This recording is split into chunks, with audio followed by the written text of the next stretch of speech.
Confiance et estime de soi, la chaîne YouTube qui vous donne des astuces, des suggestions et qui vous apporte soutien et bonne humeur. Aujourd'hui, se comparer aux autres.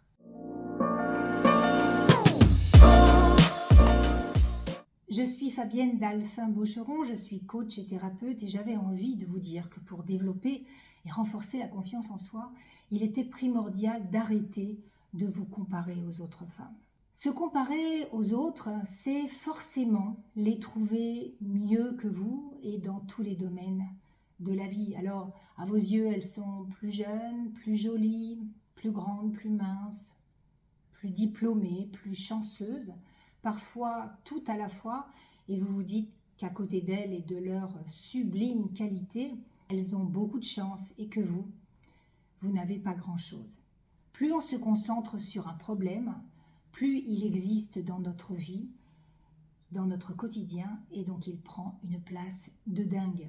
Alors, plutôt que de se focaliser sur les qualités des autres femmes, eh bien, j'ai envie de vous dire, concentrez-vous sur vos qualités. Comment faire? Eh bien, listez-les. Vous allez prendre un grand cahier et puis vous allez noter dessus tout ce qui vous caractérise depuis l'enfance à aujourd'hui. Toutes les qualités qu'on vous attribue, que ce soit au travail, que ce soit avec vos amis, que ce soit en famille, que ce soit en couple. Par exemple, vous étiez rapide et futée, petite, et puis aujourd'hui, on va parler de votre efficacité, de votre réactivité. On va parler de votre génial sens de la répartie, de votre fiabilité, votre sérieux, votre humour aussi, votre esprit vif. Vous avez une communication facile. On va aussi parler de votre intelligence. Ah, là, je sais ce que vous êtes en train de vous dire. Intelligente? Faut pas exagérer quand même. Mais j'exagère pas. Pourquoi ne pas le dire? Et j'ai envie de vous poser la question suivante. Que vous disait-on à ce propos pour ne pas y croire encore suffisamment aujourd'hui? Que ce serait prétentieux de penser à ça? Que ça se dit pas?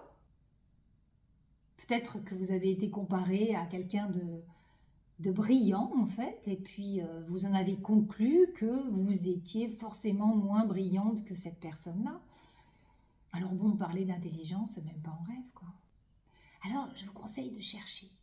Cherchez et vous trouverez des petites injonctions familiales qui vous permettront finalement de comprendre d'où, ou plutôt de qui elles viennent. Et en faisant ce travail-là, c'est comme si vous alliez réaliser que toutes ces phrases répétées ne vous appartiennent pas. Elles ne vous appartiennent pas. Ce n'est pas la vérité. C'est celle d'une personne à un moment donné, lorsque vous étiez enfant par exemple. Mais ça n'est pas la vérité. Ne prenez pas ça pour argent comptant et mettez en doute ces phrases en listant vos qualités. Et puis si vous n'arrivez pas à le faire, demandez à 3 amis de vous écrire finalement les belles qualités qu'elles adorent en vous. Et gardez les réponses qu'elles vous enverront par mail ou faites une capture d'écran de leur SMS pour pouvoir conserver ce qu'elles ont pris le temps de vous écrire. Et pour l'avoir vécu, je peux vous dire que ça c'est absolument génial. C'est de l'amour en barre. Ces retours sont précieux, ils boostent la confiance en soi parce qu'ils nous permettent finalement de prendre conscience de nos qualités et de conscientiser notre valeur unique. Ouais, j'ai bien dit ça, de conscientiser votre valeur unique. Allez, je vous dis à très vite pour une prochaine vidéo. Mettez des commentaires dessous et puis partagez si ces suggestions résonnent en vous. Je vous dis ciao.